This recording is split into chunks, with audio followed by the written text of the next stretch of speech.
Hey welcome back to Bakas kitchen. ಇವತ್ತು ನಾನು ಈರುಳ್ಳಿ ದೋಸೆ ಮಾಡ್ತಾಯಿದ್ದೀನಿ.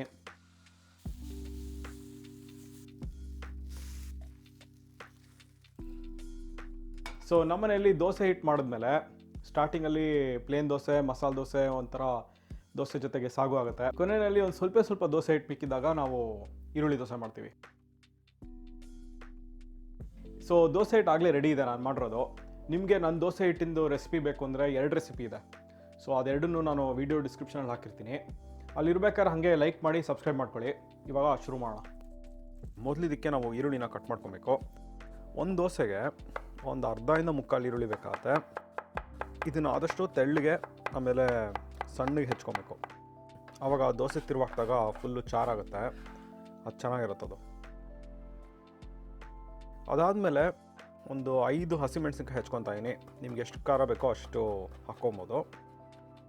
ಏನಂದರೆ ಅದು ಫುಲ್ಲು ಸಣ್ಣದಾಗಿ ಹೆಚ್ಚಿರಬೇಕು, ಇಲ್ಲಾಂದರೆ ಬಾಯಿಗೆ ಸಿಕ್ಕಿದಾಗ ಅದು ಫುಲ್ ಖಾರ ಆಗುತ್ತೆ.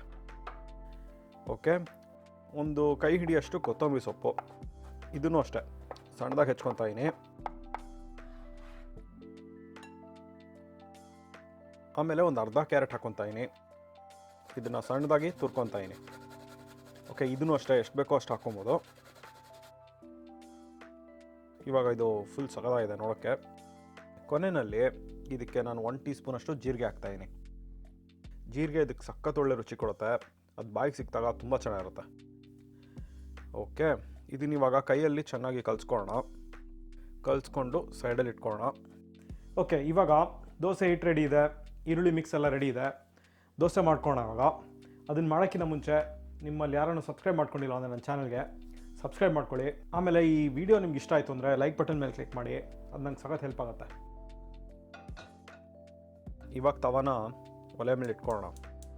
ಇದಕ್ಕೆ ಕ್ಯಾಸ್ಟ್ ಐರನ್ ತವ ಆದ್ರೇ ಬೆಸ್ಟ್. ಇದಕ್ಕೆ ಅವಾಗ ಅದು ಹೀಟ್ ರಿಟೆನ್ಷನ್ ಚೆನ್ನಾಗಿರುತ್ತೆ, ಆಮೇಲೆ ಒಳ್ಳೆ ಕಲರ್ ಬರುತ್ತೆ ದೋಸೆಗೆ. ಇವಾಗ ದೋಸೆ ಹಿಟ್ಟನ್ನ ಹಾಕ್ಕೊಳ್ಳೋಣ. ಒಂದು ದೊಡ್ಡ ಸೌಟಷ್ಟು ಹಾಕ್ಕೊಂಡು ಒಂದು ಕೈ ಹಿಡಿಯಷ್ಟು ಈರುಳ್ಳಿ ಮತ್ತು ಕ್ಯಾರೆಟ್ದು ಮಿಕ್ಸ್ ಹಾಕ್ಕೊಂಡು ನೀಟಾಗಿ ತಟ್ಕೊಳ್ಳೋಣ. ಆದಷ್ಟು ರೌಂಡಾಗಿ ಮಾಡೋಕ್ಕೆ ಟ್ರೈ ಮಾಡೋಣ. ಓಕೆ, ಫುಲ್ಲು ನೀಟಾಗಿ ಕೊನೆ ತನಕ ಸ್ಪ್ರೆಡ್ ಮಾಡ್ಕೊಳ್ಳೋಣ. ಬೇಕಾದ್ರೆ ಇನ್ನೊಂದು ಸ್ವಲ್ಪ ಮಿಕ್ಸ್ ಹಾಕ್ಕೊಬೋದು ಅದ್ರ ಮೇಲೆ. ಇವಾಗ ಇದಕ್ಕೆ ಎಷ್ಟು ಎಣ್ಣೆ ಬೇಕೋ ಅಷ್ಟು ಹಾಕ್ಕೊಬೋದು. ಜಾಸ್ತಿ ಎಣ್ಣೆ ಹಾಕ್ಕೊಂಡಷ್ಟು ಚೆನ್ನಾಗಿರುತ್ತೆ. ಓಕೆ, ಎಣ್ಣೆ ಫುಲ್ಲು ಸುತ್ತ ಹಾಕ್ಕೊಳ್ಳೋಣ ಕೊನೆವರೆಗೂ. ಈ ತವ ಒಂದು ಸ್ವಲ್ಪ ಮೀಡಿಯಮ್ ಹೀಟಲ್ಲಿರಲಿ, ತುಂಬ ಬಿಸಿ ಇರಬಾರ್ದು. ಕೆಳಗಡೆ ಇವಾಗ ಬೆಂದ ಮೇಲೆ ತಿರುವಾಕಬೇಕು ಕೇರ್ಫುಲ್ಲಾಗಿ. ಕೆಲವು ಸತಿ ಅದು ತುಂಬ ತೆಳ್ಳಗಿದ್ರೆ ಮುರಿದೋಗುತ್ತೆ. ನೈಸ್, ಚೆನ್ನಾಗಿದೆ. ಇವಾಗ ಒಂದು ಸ್ವಲ್ಪ ಪೇಷನ್ಸ್ ಬೇಕು. ಕೆಳಗಡೆ ಒಳ್ಳೆ ಕಲರ್ ಬರೋವರೆಗೂ ಬೇಯಿಸ್ಕೊಬೇಕು. ಕೊನೆಯಲ್ಲಿ ಒಂದು ಸ್ವಲ್ಪ ತೆಗೆದು ನೋಡಿದ್ರೆ ಗೊತ್ತಾಗುತ್ತೆ ಬೆಂದಿದೆಯಾ ಇಲ್ವಾ ಅಂತ.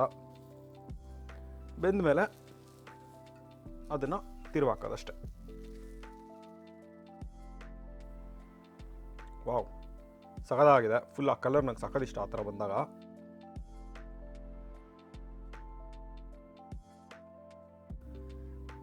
ಅಷ್ಟೇ.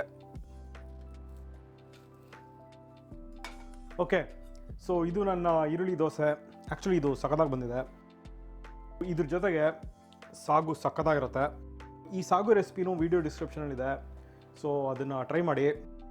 ಸೊ ನಿಮಗೆ ಈ ವಿಡಿಯೋ ಇಷ್ಟ ಆಯಿತು ಅಂದರೆ ದಯವಿಟ್ಟು ಲೈಕ್ ಮಾಡಿ, ಚಾನಲ್ಗೆ ಸಬ್ಸ್ಕ್ರೈಬ್ ಮಾಡ್ಕೊಳ್ಳಿ. ನೀವು ಇದನ್ನು ಟ್ರೈ ಮಾಡಿದ್ರೆ ಹೆಂಗಾಯಿತು ಅಂತ ನನಗೆ ಕಾಮೆಂಟ್ ಸೆಕ್ಷನಲ್ಲಿ ಹೇಳಿ. Okay, thanks for watching. Bye.